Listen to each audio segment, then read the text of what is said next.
Hello guys, welcome back to my YouTube channel. അപ്പോൾ ഇന്ന് നമുക്കൊരു ചപ്പാത്തി ഷവർമ ഉണ്ടാക്കിയാലോ ഗൈസ്.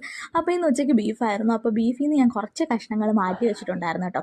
ഇത് ഓൾറെഡി ഉപ്പും മഞ്ഞൾപ്പൊടിയും ഇഞ്ചിയും വെളുത്തുള്ളി പേസ്റ്റ് ഇട്ട് വേവിച്ചാണ് കേട്ടോ. അതിലേക്ക് കുറച്ച് മുളക് പൊടിയും കൂടി ചേർത്ത് നമുക്കൊരു പാനിൽ ഒന്ന് ഫ്രൈ ചെയ്തെടുക്കാം. ഫ്രൈ ചെയ്തിട്ട് ഈ ബീഫ് നമ്മൾ എന്ത് ചെയ്യുന്നത് വെച്ചാൽ നന്നായിട്ടൊന്ന് അരിഞ്ഞെടുക്കും. എങ്കിലും നമ്മൾ ആ ഇടയ്ക്കിടയ്ക്ക് കഴിക്കുമ്പോൾ അത് കിട്ടത്തുള്ളൂ. പിന്നെ മുഴുവനായിട്ടിട്ട് നമുക്ക് ആ പീസ് കിട്ടത്തില്ല.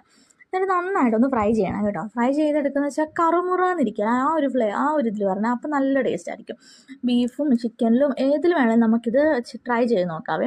എന്നിട്ട് ആ സെയിം പാനിൽ തന്നെ ഒരു ഹാഫ് സവാളയും കൂടി നമ്മൾ കട്ട് ചെയ്തിട്ട് അതും കൂടി ഒന്ന് വഴറ്റിയെടുക്കണം. എന്നിട്ട് നമുക്കൊരു വെറൈറ്റിക്ക് വേണ്ടി ഫ്രഞ്ച് ഫ്രൈസും കൂടി ചേർക്കാം.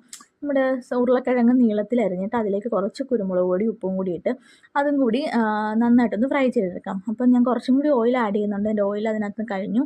അപ്പോൾ അതും കൂടി ഒന്നാകുമ്പോൾ നമ്മുടെ ഒരു ഫില്ലിങ് റെഡിയാവും. അടിപൊളി ടേസ്റ്റാണ് ഗസ്. നിങ്ങൾ എന്തായാലും മസ്റ്റായിട്ട് ട്രൈ ചെയ്ത് നോക്കണം കേട്ടോ. അപ്പോൾ നിങ്ങൾ എൻ്റെ ചാനൽ ആദ്യമായിട്ടാണ് കാണുന്നതെങ്കിൽ എൻ്റെ ചാനൽ ഒന്ന് സബ്സ്ക്രൈബ് ചെയ്യണേ. അപ്പോൾ ഇത് നമുക്ക് അതിലേക്കൊരു മയണൈസും കൂടി ഉണ്ടാക്കണം. മയണൈസ് ഉണ്ടാക്കാൻ ഓൾമോസ്റ്റ് എല്ലാവർക്കും അറിയാമായിരിക്കും. ഒരു മിക്സിയുടെ ജാറിലേക്ക് 3-4 വെളുത്തുള്ളിയും മുട്ടയുടെ വെള്ളയും കുറച്ച് ഉപ്പും പഞ്ചസാരയും കൂടി ചേർക്കുക. വെളിച്ചെണ്ണയും കൂടി ചേർത്തിട്ട് സൺഫ്ലവർ ഓയിലാണ് ഏറ്റവും ബെസ്റ്റ്. സൺഫ്ലവർ ഓയിൽ ചേർത്ത് നന്നായിട്ട് അങ്ങോട്ട് ബ്ലെൻഡ് ചെയ്തെടുക്കുക. അപ്പോൾ നമ്മളുടെ മയണൈസ് റെഡിയാവും. ഇത് ചപ്പാത്തിയിലാണ് ഞാൻ ഉണ്ടാക്കുന്നത്. അപ്പോൾ 2 ചപ്പാത്തിയിലാണ് ഞാൻ ഉണ്ടാക്കുന്നത് കേട്ടോ. എനിക്കും ഹസ്ബൻഡിനും സിസ്റ്ററിനും വേണ്ടിയാണ് കേട്ടോ. അപ്പോൾ അതും നമ്മൾ റെഡിയാക്കി ചപ്പാത്തിയും ചൂടാക്കി വെച്ചു. എന്നിട്ട് നമ്മുടെ ഫില്ലിങ്സ് എല്ലാം കണ്ടില്ലേ, സവാളയും ബീഫും ഫ്രഞ്ച് ഫ്രൈസും എല്ലാം കൂടി മിക്സ് ചെയ്ത് ഒരു ബൗളിലേക്ക് ഇടുക. എന്നിട്ട് അതിലേക്ക് നമ്മൾ തന്നെ ഉണ്ടാക്കി വെച്ചിരിക്കുന്ന മയണൈസും പിന്നെ കുറച്ച് പിസ്സ സോസും ടൊമാറ്റോ സോസും ഉണ്ടെങ്കിൽ അതും കൂടി ചേർക്കാം കേട്ടോ.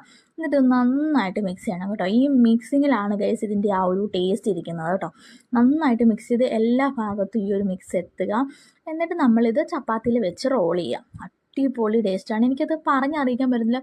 നമ്മൾ 100, 200, 300 രൂപയ്ക്കൊക്കെ വാങ്ങിക്കുന്നതിനെക്കാട്ടിലൊക്കെ മസ്റ്റായിട്ടുള്ള ഐറ്റമാണ്. പിന്നെ ലെറ്റ്യൂസ് അങ്ങനെയുള്ള വെജീസൊക്കെ ആഡ് ചെയ്യുകയാണെങ്കിൽ കുറച്ചും കൂടി ടേസ്റ്റ് ആയിരിക്കും. അപ്പം ഞാൻ അതൊന്നും ആഡ് ചെയ്തില്ല. ജസ്റ്റ് ഒരു ക്രീമി സോസ് പോലെ സാധനം ഉണ്ടാക്കി ചേർത്തിയാണ് കേട്ടോ. അപ്പം നിങ്ങൾ എന്തായാലും ഒന്ന് ട്രൈ ചെയ്യണേ.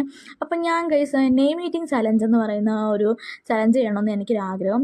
എൻ്റെ ഒരു കമൻസിലും എൻ്റെ ഒരു സബ്സ്ക്രൈബർ വന്ന് പറഞ്ഞിട്ടുണ്ട്. അപ്പോൾ അടുത്ത വീഡിയോ ഞാനൊരു നെയിം ഈറ്റിംഗ് ചലഞ്ച് ആയിരിക്കും കേട്ടോ. അപ്പോൾ അതിന് ഏതെങ്കിലും നെയിം ഞാൻ ചെയ്യണമെന്നുണ്ടെങ്കിൽ അതിൻ്റെ നെയിം നിങ്ങൾ എൻ്റെ ഈ ഒരു വീഡിയോയുടെ കമൻറ്റ് ബോക്സിൽ വന്നൊന്ന് സജസ്റ്റ് ചെയ്താൽ ഞാൻ ആ ഒരു നെയിം എടുത്തിട്ട് ചെയ്യുന്നതായിരിക്കും കേട്ടോ. അപ്പോൾ ഇത് ഞങ്ങൾ ടേസ്റ്റ് ചെയ്തു. എനിക്കിഷ്ടപ്പെട്ടു ഗൈസ്. അടിപൊളിയാണ്. നല്ല ടേസ്റ്റ് ഉണ്ടായിരുന്നു. നല്ല ഫില്ലിങ്സ്, നല്ല ജ്യൂസി ആയിട്ടുള്ളൊരു ഷവർമയെന്ന് പറയാം. പൊറോട്ടയല്ല, ചപ്പാത്തി റോളെന്ന് വേണമെങ്കിൽ പറയാം. പക്ഷെ സംഭവം കിടുവായിരുന്നു കേട്ടോ. പിന്നെ അനിയത്തിയും ടേസ്റ്റ് ചെയ്തു. അവൾക്കും ഇഷ്ടപ്പെട്ടത് ഇത് അളിയനും കുഞ്ഞളിയനും ഉണ്ടായിരുന്നു. അപ്പോൾ ഇത്രയൊക്കെയുള്ളൂ ഗൈസ്. ബൈ.